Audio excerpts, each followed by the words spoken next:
మీరు దిల్ రాజు గారిని కిడ్నాప్ చేశారా, ఆయన మిమ్మల్ని క్యాప్చర్ చేశారా? మీరిద్దరి మధ్యలో బాండింగ్ ఎంత స్ట్రాంగ్ ఉందంటే మీరు ఆయన సినిమాలే చేస్తున్నారా? Any specific reason for that? అదేం లేదండి, కంఫర్ట్.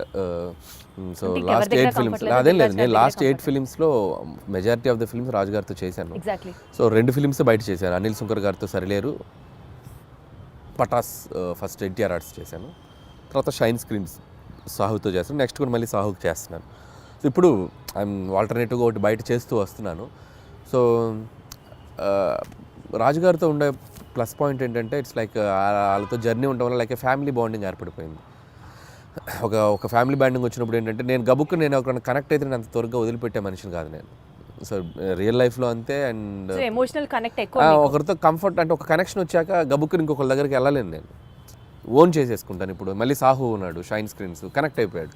సో మళ్ళీ అతనితో సినిమాలు చేసి బాగా దిల్ రాజు గారితో కనెక్ట్ అయిన కాన్సిక్వెన్స్ ఏంటి అంటే లేదు, పటాస్ సినిమాకి అండ్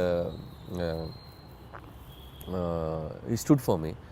సో అంటే ఎన్టీఆర్ ఆర్ట్స్ బ్యానర్లో చేసినప్పుడు ఆ సినిమా రిలీజ్కి ఆయన వచ్చి అన్ని ఏరియాస్ ఆయనే తీసుకొని కొనుక్కొని ఆయనే రిలీజ్ చేశారు film. So Pataas cinema yeah. So ఇప్పుడు ఎన్టీఆర్ ఆర్ట్స్ నాకెంత నిలబడిందో, సో కళ్యాణ్ రామ్ గారు సినిమా నా మీద డబ్బులు పెట్టి తీశారు. అదే సినిమాని మార్కెట్లోకి తీసుకెళ్ళిన వ్యక్తి, డిస్ట్రిబ్యూట్ చేసి ఆ సినిమాని అంతే విధంగా జనాల్లోకి తీసుకెళ్ళిన ప్రొడ్యూసర్ ఆయన. ప్రొడ్యూసర్ కూడా డిస్ట్రిబ్యూషన్ కూడా ఉంది కదా వాళ్ళకి. సో అక్కడ నుంచి బాగా ఎంకరేజ్ చేసేవాళ్ళు నన్ను. సో అక్కడ స్టార్ట్ అయింది జర్నీ. తర్వాత ఆల్మోస్ట్ 4-5 ఫిల్మ్స్ అక్కడే చేయటం. సో ఇప్పుడే భగవంత్ కేసరికి బయటకు వచ్చాను నేను.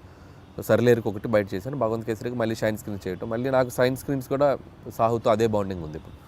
సో సాహుతో కూడా ఫిల్మ్స్ చేస్తాను ఇప్పుడు మళ్ళీ నెక్స్ట్. గాట్ ఇట్ 40 ఫిల్మ్స్ కంటే పైగా తమిళ్లో చేసినటువంటి ఐశ్వర్య రాజేష్ గారిని కూడా మీరు ఆడిషన్ చేసి ఈ సినిమాకి సెలెక్ట్ చేశారు అని విన్నాము. అంటే you were so particular about the character, లేదా ఆవిడ చేయగలరా చేయలేరా అన్నట్టు మీకు డౌట్ ఉందా? అంటే ఆడిషన్ అని కాదు కానీ లుక్ టెస్ట్ చేసాం. లుక్ టెస్ట్ చేసినప్పుడు నా భయం ఏంటంటే ఐశ్వర్య రాజేష్ తెలుగు అమ్మాయి, అద్భుతమైన పెర్ఫార్మర్. సో ఒకసారి యాక్సెంట్ ఎలా పలుకుతుందో తెలుసుకుంటే, తన బాడీ లాంగ్వేజ్ నేను అడాప్ట్ చేసుకుంటే నేను రాసేటప్పుడు నాకు ఇంకా ఈజీ అవుతుంది. సో నేను ఇప్పుడు వీటీ గణేష్ ఉన్నారంటే నేను ఆయన బాడీ లాంగ్వేజ్ నాకు అర్థమైపోయింది. ఎవడరా మీరు, అది వచ్చేస్తుంది, నేను చెప్పగలను, మాడ్యులేట్ చేయగలను. సో అలా ఒక్కొక్క హీరో, ఇప్పుడు నరేష్ గారు ఉన్నారు, రాజేంద్ర ప్రసాద్ ఉన్నారు, ఒకసారి వాళ్ళతో నేను పట్టుకున్నానంటే నేను అది ఈజీ అవుద్ది నాకు రాయటానికి. సో ఐశ్వర్యకి ఏంటంటే తను ఏదో జోక్గా చెప్తుంది కానీ ఆడిషన్ లాగా కాదు, తన బాడీ లాంగ్వేజ్ తనది ఎలా ఉంటుందో నాకు రీడ్ అవ్వాలి ఇక్కడ మైండ్కి.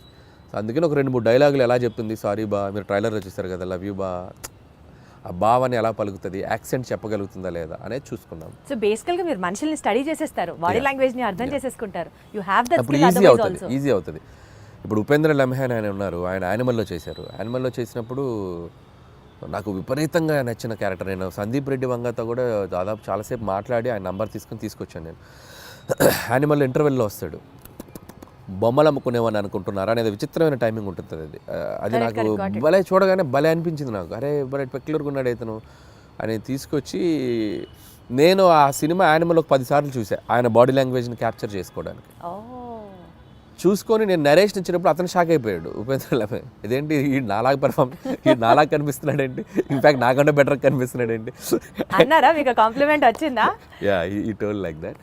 సో నేను ఆ బాడీ లాంగ్వేజ్ని ఓన్ చేసుకోవడం వల్ల ఆ మిమిక్రీ చేయడం ఒక ఇది ఉంది కాబట్టి నాకు ఈజీ అవుతుంది క్యారెక్టర్స్తో రాయటానికైనా పెర్ఫామ్ చేయించడానికైనా. అప్పుడు నాది వాళ్ళ మీద రుద్దటం కంటే వాళ్ళ దాన్ని బెటర్గా అడాప్ట్ చేసుకుని దాన్ని బెటర్ చేయడం ఉన్నప్పుడు ఎప్పుడు ప్లస్ అవుతుంది. ఏమన్నా స్కెచ్ ఏమన్నా sketch. Meenakshi such a beautiful heroine. ఇప్పటి వరకు తను చేసిన ఫిల్మ్స్లో తన క్యారెక్టర్కి తగ్గ స్కోప్ రాలేదు అని ఒక చిన్న పాయింట్ ఉండింది. ఈ సినిమాలో how you going to show it to her? So Meenakshi బేసికల్గా వెరీ డెడికేటింగ్గా చేసే అమ్మాయి. అండ్ ఇద్దరు అమ్మాయిలు వెరీ గ్రౌండెడ్. నేను చేసిన అన్ని సినిమాల్లో బెస్ట్ యాక్టర్స్ వీళ్ళిద్దరు.